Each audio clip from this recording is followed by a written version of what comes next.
अच्छा, अब हमारे पास जो है वो अब दूसरा केस है कि प्रोडक्टिव कफ है, पेशेंट को फीवर है, चेस्ट टाइटनेस हो रही है और यूनिलेटरल बेसल क्रैकल्स सुनाई दे रहे हैं on auscultation. Unilateral lobar consolidation नज़र आई है आपको एक्सरे पर। हाई WBCs हैं, CRP भी आपको इंक्रीज़ मिल रहा है। तो सम टाइम जो है वो चेस्ट पेन आपके पास क्वेश्चन में इस तरह दे सकता है कि chest pain increase with inspiration, pleuritic chest pain, तो इट इज़ निमोनिया। ठीक है, क्योंकि फ़ीवर आपको मिल रहा है, यूनिलेटरल बेसल क्रैकल से, और सबसे इम्पॉर्टेंट फाइंडिंग के ऑन चेस्ट एक्सरे कंसोलिडेशन आपको नज़र आ रही है। And the other important thing is productive cough, तो you should think about pneumonia. अगर pneumonia does not improve with antibiotics, अगर निमोनिया इम्प्रूव नहीं हो रही है एंटीबायोटिक्स के, plus there are night sweats, weight loss और न्यू प्लूरल इफ्यूजन आपके पास क्वेश्चन में मेंशन कर दिया है, तो थिंक ऑफ इम्पाइमा, और हमें क्या करना पड़ेगा, प्लूरल एस्पायरेशन करना पड़ेगा। ठीक है, pleural aspiration is the investigation for culture and microscopy, जबकि जो चेस्ट ड्रेनेज होता है it is the treatment in case of compromising pleural effusion and confirm empyema. Pleural aspiration is not a treatment. ठीक है, आप इसको कल्चर करोगे कौन सा ऑर्गेनिज्म इसमें मौजूद है, and chest drainage is the treatment. ठीक है, उसके बाद इम्पाइमा क्या होता है कि पस कलेक्शन हो जाती है हमारे पास प्लूरल स्पेस में। ठीक है, it is basically a complication of pneumonia, और ये हमारे पास जो है it can also arise from other causes such as penetrating chest trauma या ईसोफेजियल रप्चर, या फिर आपके complication from the lung surgery, और या फिर inoculation of the pleural cavity after thoracocentesis या चेस्ट ट्यूब प्लेसमेंट आपके पास इम्पाइमा हो सकता है। Pneumonia with many examples are explained in the infected, जब हम इन्फेक्टेड डिजीज़ का चैप्टर करेंगे तो वहाँ पर आपको निमोनिया के बहुत सारे केसेस मिलेंगे, तो उसके लिए आपने परेशान नहीं होना। अभी याद रखना है कि empyema is a complication of pneumonia. अगर क्वेश्चन में ये मेंशन कर दे कि pneumonia does not improve with antibiotics plus there are night sweats, weight loss और new pleural effusion, you should think about empyema. ठीक है, इम्पॉर्टेंट क्या है कि जो स्मॉल सेल लंग कैंसर होता है वो हमारे पास सियार्ड करवा सकता है, कशिंग सिंड्रोम करवा सकता है। ठीक है, सियार्ड में मैनिफेस्टेशन क्या होती है, लो सीरम सोडियम होता है, and low serum osmolality and high urine osmolality होती है। ये हम लोगों ने बहुत डिटेल में किया है एंडो के प्लेलिस्ट में। ठीक है, उसके बाद स्मॉल सेल लंग कैंसर जो है वो क्या करवाता है, जैसे मैंने बताया सियार्ड करवाता है और कशिंग करवाता है, और small cell lung cancer of the lung क्या करवाता है, हाइपर कैल्सीमिया। अच्छा, एक क्वेश्चन ये आया था कि which of the cancer is neuro endocrine in aetiology, तो that is small cell lung cancer. ठीक है, अच्छा उसके बाद रिमेंबर सियार्ड में क्या होगा, हाइपोनेट्रीमिया होगा, low serum osmolality, high urine osmolality, जबकि डायबिटीज़ इंसिपिडियस में हाइपरनेट्रीमिया होता है, मतलब हाई सीरम ऑस्मोलैलिटी और लो यूरिन ऑस्मोलैलिटी होती है डायबिटीज़ इंसिपिडियस में। ठीक है, उसके बाद squamous cell carcinoma which is the most common cancer of the lung, इसमें large polygonal cells with keratin pearls and bridges होते हैं। ठीक है, ये याद रखना कि स्क्वैमस सेल कार्सिनोमा में आपको large polygonal cells with keratin pearls and bridges नज़र आते हैं, और patient with late stage of terminal disease अगर बिल्कुल लेट स्टेज पे आ जाए तो आपको उसको पैलिएटिव केयर पर लेकर आना है। ठीक है, बीटा ब्लॉकर्स, ये बता दिया कि क्या करवाता है, ब्रोंको कॉन्स्ट्रिक्शन करवाता है, इसीलिए कभी भी हम लोगों को ये रिस्पायरेटरी डिजीज़ में नहीं देते हम बीटा ब्लॉकर। ठीक है, जबकि बीटा 2 एगोनिस्ट दिया जाता है जिसमें साबा मोस्ट इम्पॉर्टेंटली यूज़ होता है, और इसका जो साइड इफ़ेक्ट है वो क्या है, टैकीकार्डिया है। ठीक है, अगर पेशेंट जो है वो ईडी में प्रेजेंट करता है with tachycardia, palpitation and chest pain, she is asthmatic and on several medications and inhalers for her asthma, तो we should review her medication के कहीं उसके मेडिकेशन में, क्योंकि वो एस्थमेटिक है तो जाहिर सी बात है बीटा 2 एगोनिस्ट वो ज़रूर ले रही होगी, तभी उसको टैकीकार्डिया और पैल्पिटेशन के सिम्टम्स आ रहे हैं। ठीक है, then the other important case is about COPD। COPD is the one of the most commonest diagnosis in the medical practice. ठीक है, COPD जो है वो एक अम्ब्रेला टर्म है जिसमें क्रॉनिक ब्रोंकाइटिस और एम्फाइसीमा आ जाता है।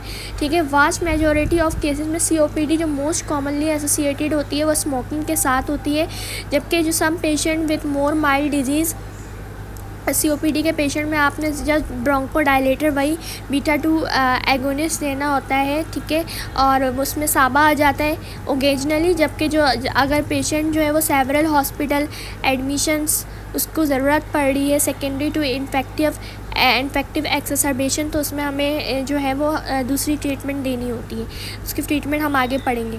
फीचर्स क्या होते हैं COPD के? हिस्ट्री ऑफ स्मोकिंग होंगे in the majority of patient, progressive dyspnoea होता है, यहाँ पे ब्रीथलेसनेस होती है। स्पायरोमेट्री ऑब्स्ट्रक्टिव पैटर्न आपको नज़र आता है, लेकिन that obstructive pattern will not improve with bronchodilators, ठीक है, इरिवर्सिबल एयर फ्लो ऑब्स्ट्रक्शन है। जबकि एस्थमा में मैंने अभी बताया प्रीवियस वीडियो में कि ब्रोंकोडायलेटर देने के बाद FeV1 to FVC रेशो या पीक एक्सपायरेटरी फ्लो रेट जो है वो इंक्रीज़ हो जाता है। If this ratio is become 0.7 after post bronchodilator, then it will indicate asthma, ठीक है।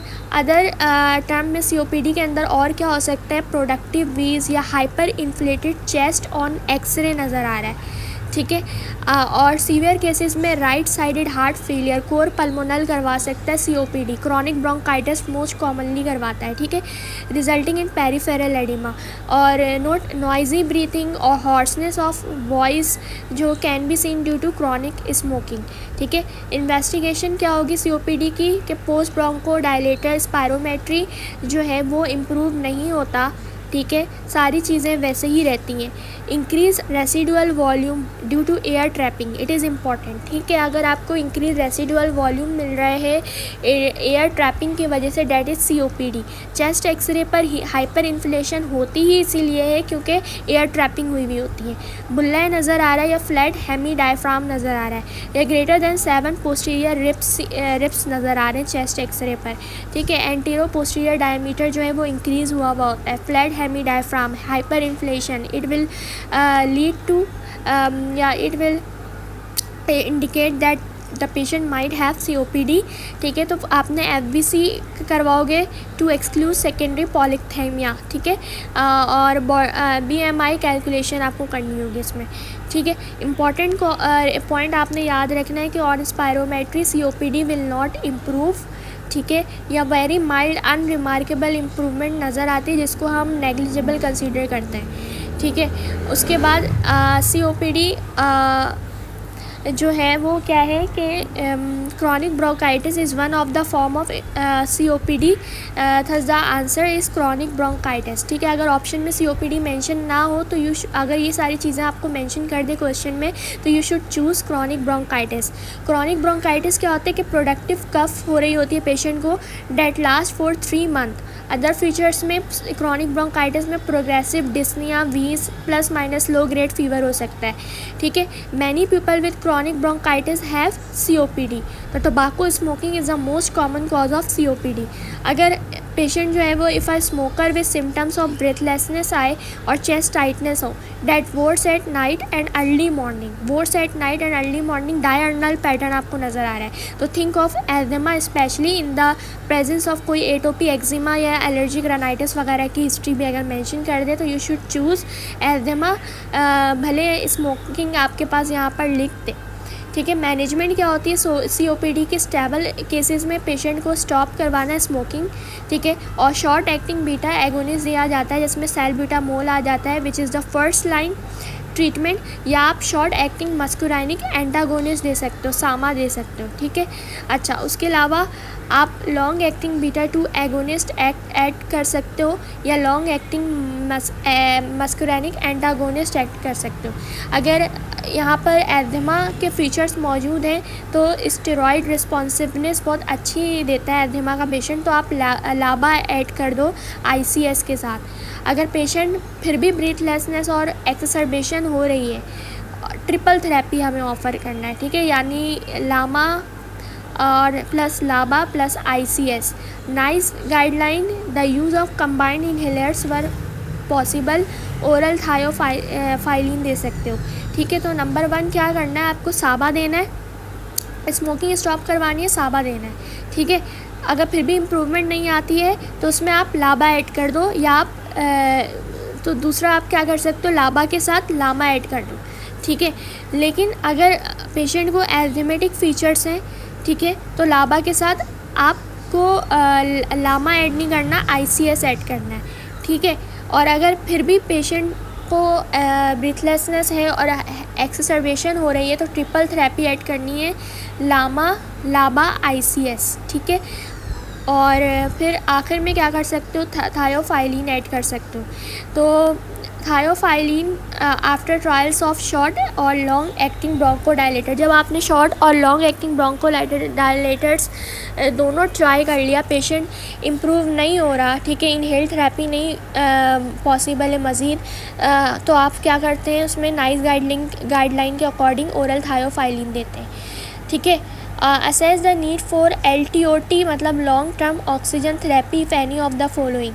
पेशेंट में अगर COPD का पेशेंट है, ठीक है, और उसमें ये चीज़ें हो रही हैं कि very severe air flow obstruction है, FEV1 जो है वो लेस दैन 30% तक पहुंच गया, ऑक्सीजन सैचुरेशन लेस देन और equal to 92% on room air, cyanosis है, पॉलिथीमिया हो रहा है, peripheral oedema, raised jugular venous pressure है, तो ऐसे पेशेंट में हम long term oxygen therapy offer करते हैं। या ये चीज़ें मौजूद नहीं है तो अगर पार्शियल ऑक्सीजन, क्वेश्चन में ये दिया हुआ है पार्शियल ऑक्सीजन जो है वो लेस देन 7.3 है, नॉर्मल कितना होता है 10 से 14 kPa, या फिर पार्शियल ऑक्सीजन 7.3 से 8 के दरमियान है, plus one of the following, pulmonary hypertension हो रहा है या सेकेंडरी पॉलिथीमिया हो रहा है या पेरिफेरल एडिमा हो रहा है, ठीक है। तो हमने क्या करना है कि assess for long term oxygen therapy, अगर वो already patient long term oxygen therapy पर है बट स्टिल ब्रेथलेसनेस है, तो हमने क्या करना है, प्रीडनिसोलोन या नेबुलाइज्ड नॉर्मल सेलाइन हम दे सकते हैं to loosen the secretion. Patient who receive LTOT should breathe supplementary oxygen for at least 15 hours a day.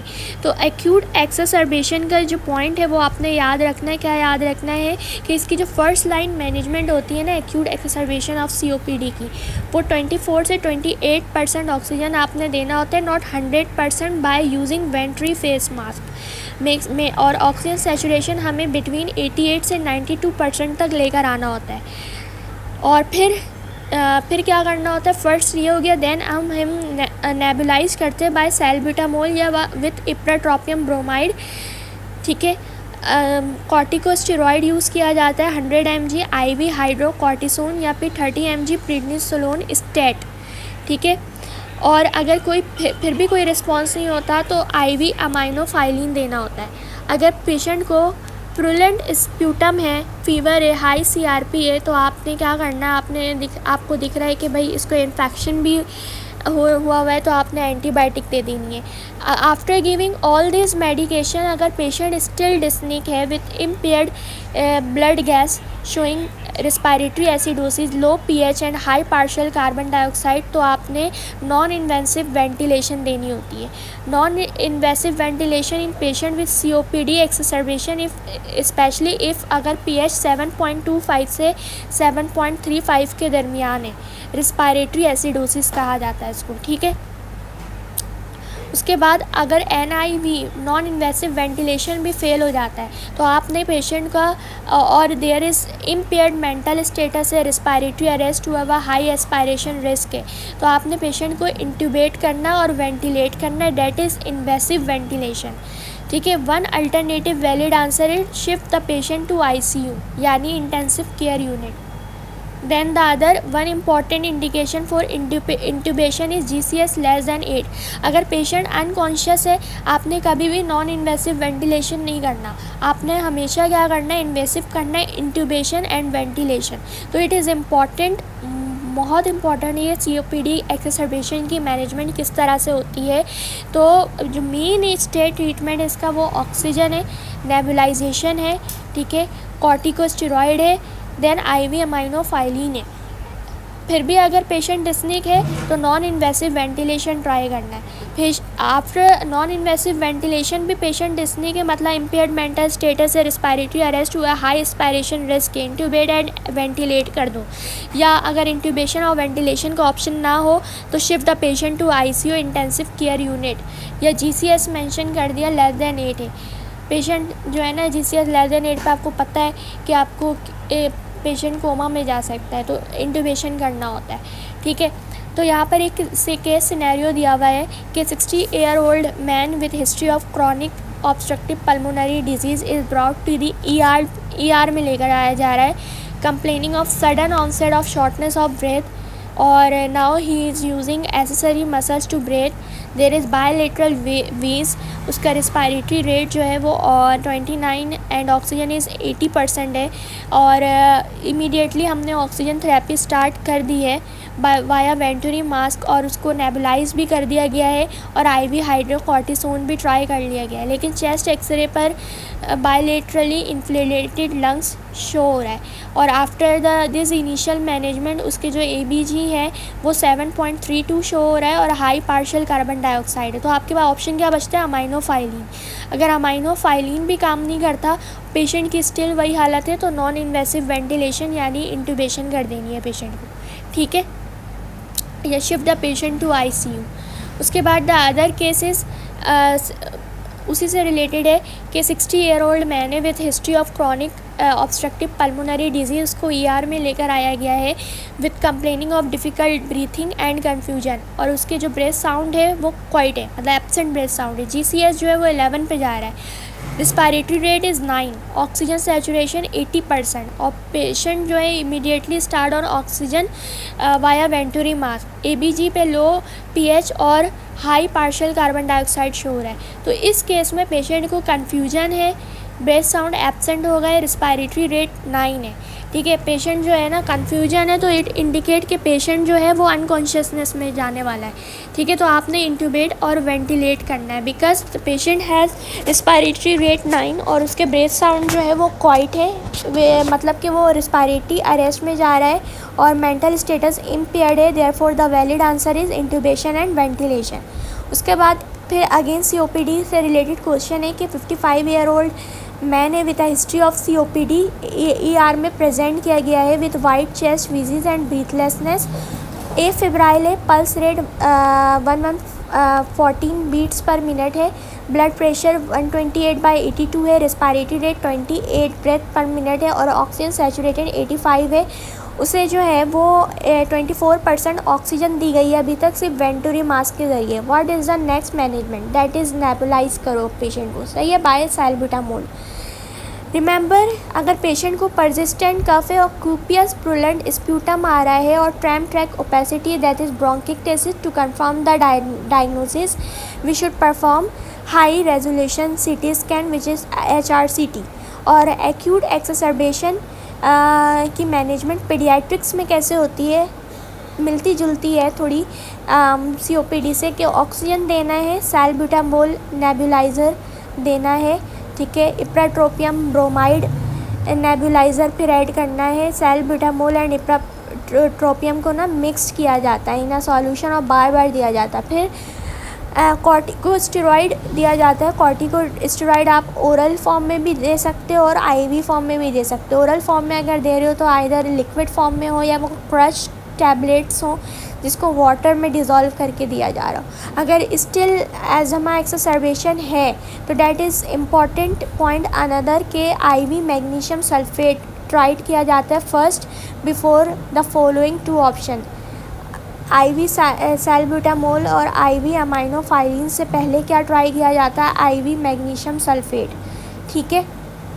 और अगर साइलेंट चेस्ट है तो रिस्पायरेटरी अरेस्ट हो चुका है, आपने पेशेंट को इंटूबेट कर देना है, ठीक है। सैल्ब्यूटामोल इज़ बेसिकली अ साबा and ipratropium bromide is anticholinergic, ठीक है। आफ्टर गिविंग सैल्ब्यूटामोल अगर चाइल्ड को टैकीपीनिया डेवलप हो गया, शॉर्टनेस ऑफ ब्रेथ, ड्रॉजीनेस हो रही है तो आपने ABGs परफॉर्म करवानी है। और management of acute asthma exacerbation adult में कैसे होता है कि ऑक्सीजन होता है, सैल्ब्यूटामोल या टर्बिटालाइन हम फॉर नेबुलाइजेशन दे सकते हैं विथ ऑक्सीजन, और फिर कॉर्टिकोस्टेरॉइड दिया जाता है। कॉर्टिकोस्टेरॉइड IV या ओरल फॉर्म में दे सकते हो। अगर लाइफ थ्रेटनिंग है, सीवियर है, नॉन इम्प्रूविंग है तो आपने salbutamol nebuliser back to back every 15 minutes and add ipratropium bromide to the nebuliser, ठीक है। और फिर single dose of magnesium sulphate IV over 20 minutes. अगर पेशेंट इम्प्रूव कर जाता है तो हमने क्या करना है, फिर साल्ब्यूटामोल एवरी 4 आवरली देना है, फिर 15 मिनट्स पे नहीं देना, और प्रिडनिसोलोन फॉर 5 डेज़ तक देना है। तो लाइफ थ्रेटनिंग में हमारे पास क्या है कि इन 3 चीज़ों के साथ आपने साल्ब्यूटामोल नेबुलाइज़र और उसके साथ इप्राट्रोपियम ब्रोमाइड और single dose magnesium sulphate add कर देना है इन अडल्ट्स, ठीक है। साइलेंट चेस्ट है तो इंट्यूबेट करना होता है पेशेंट को। और remember some uses of magnesium sulphate मज़ीद क्या होता है कि एक्लेम्सिया यानी सीजर्स को रोकने के लिए दिया जाता है ड्यूरिंग प्रेगनेंसी। और पॉलीमॉर्फिक यानी ब्रॉड कॉम्प्लेक्स वेंट्रिकुलर टैकीकार्डिया में दिया जाता है टोर्साडिस डीपॉइंटेस, बहुत इंपॉर्टेंट है, ठीक है। इसमें मैग्नीशियम दिया जाता है, मैग्नीशियम सल्फेट। और refractory asthma exacerbation that does not respond to salbutamol, hydrocortisone और इप्राट्रोपियम ब्रोमाइड, ठीक है। फिर squamous cell carcinoma of the lung है, उसकी हिस्टोपैथोलॉजी में आपको क्या नज़र आएगा, large polygonal cell with keratin pearl and intracellular bridges. और squamous cell carcinoma is more common in smoking, जबकि जो लंग एडिनो कार्सिनोमा होता है उसकी एसोसिएशन स्मोकिंग के साथ नहीं होती, नॉन स्मोकर्स में ये देखा गया है। तो इट इज़ मोर इम्पॉर्टेंट कि आपको एसोसिएशन याद हो कि अगर स्मोकिंग की एसोसिएशन दे दी है तो you should choose squamous cell carcinoma. अगर स्मोकिंग की एसोसिएशन ना पूछे कि कौन सा लंग कैंसर है तो that is lung adenocarcinoma. Squamous cell carcinoma जो है वो सेंट्रली प्रेजेंट होता है, ठीक है। और उसके बाद it is very difficult to differentiate the types of pneumonia clinically, however try to memorise the next link, ठीक है, यहाँ पर जो दी हुई है। अगर निमोनिया डेवलप हो रहा है आफ्टर इन्फ्लुएंजा तो that is more likely staphylococcus aureus. अगर हर्पिस लैबियलिस के बाद हो रहा है तो स्ट्रेप्टोकोकल निमोनिया है, ठीक है, यहाँ निमोकोकल है, ठीक है। लैबियलिस में एल आ रहा है ना तो स्ट्रेप्टोकोकल या निमोकोकल। अगर इरिदमा मल्टीफॉर्म है, ठीक है, तो इरिदमा में MA आ रहा है तो इससे आपने याद रखना माइकोप्लाज्मा, ठीक है। एटिपिकल फीचर्स यंग अडल्ट है, ड्राई कफ है, बायलेटरल कंसोलिडेशन है, यंग अडल्ट है, माइकोप्लाज्मा, ठीक है। फिर अगर HIV का पेशेंट है विद CD4 लेस देन 200 और desaturation on exercise pneumocystis 0 वैसी है, ठीक है। Pneumonia after history of exposure to water plus low sodium low lymphocyte staying in a hotel, ठीक है, होटल में वो रुका हुआ है तो इसका मतलब वाटर कूलर्स वगैरह वो, और एक्सपोजर टू वाटर तो लेजोनेला, ठीक है। तो हमें इस केस में क्या करना होता है, मैक्रोलाइड देते हैं हम, जिसमें क्लैरिथ्रोमाइसिन, एजिथ्रोमाइसिन या फिर टेट्रासाइक्लिन आ जाता है। तो एक हिस्ट्री दी हुई है, एग्जाम्पल है कि 15 ईयर ओल्ड मेल है, ड्राई कफ के साथ प्रेजेंट किया, टारगेट लीजन्स हैं मौजूद है on the dorsum of the hand, x-ray show कर रहा बायलेटरल कंसोलिडेशन, टारगेट लीजन्स दिए हुए और सिम्टम्स किसके आ रहे हैं, निमोनिया के। तो इरिदमा मल्टीफॉर्म माइकोप्लाज्मा निमोनिया के साथ एसोसिएटेड होता है। तो fever, cough, dullness on percussion, it is suspected case of pneumonia. Investigation के लिए चेस्ट एक्सरे, फॉलोअप में भी चेस्ट एक्सरे, और मैलिग्नेंसी हम सस्पेक्ट कर सकते हैं अगर if there is case of smoking या फिर वेट लॉस, ठीक है। और where should the medication receive, admission और आउट पेशेंट। तो यह हम एज़मा के पेशेंट को इन OPD ट्रीट करना है या ऑन एडमिशन ट्रीट करना है, यह हम कैसे डिसाइड करते हैं, on the basis of curve 65। C for confusion, मतलब मेंटल टेस्ट स्कोर जो है वो 10 में से 8 हो, ठीक है। और urea, U for urea greater than 7 millimole पर लीटर हो। R for respiratory rate greater than 30 पर मिनट हो। B for blood pressure, systolic blood pressure less than 90 mm हो या फिर diastolic blood pressure less than 60 mm हो और as greater than 65 हो। तो ऐसे पेशेंट को हम कभी भी जो है वो आउट पेशेंट ट्रीट नहीं करते, ठीक है। तो NICE recommend in conjunction with clinical judgement, consider home based care for patient जिनका कर्व स्कोर जो है वो 0 से 1 पर हो, ठीक है, दे आर लो रिस्क। और हॉस्पिटल बेस्ड केयर ट्रीट करना अगर 2 और मोर हो, डैट इज़ इंटरमीडिएट रिस्क। और ICU में शिफ्ट करना है अगर कर्व स्कोर 3 और मोर हो, डैट इज़ हाई रिस्क, ठीक है।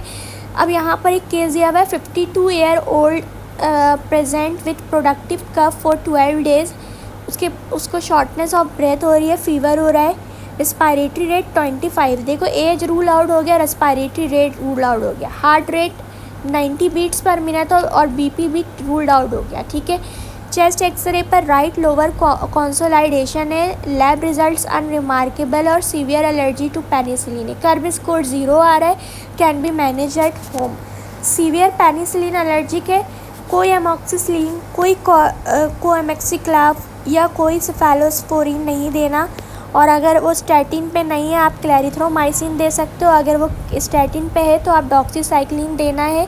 तो आंसर क्या होगा, discharge patient with oral clarithromycin, ठीक है। एलर्जिक टू पेनिसिलिन है ना, स्टैटिन मेंशन नहीं किया, तो आपने क्या करना है, discharge patient with oral clarithromycin.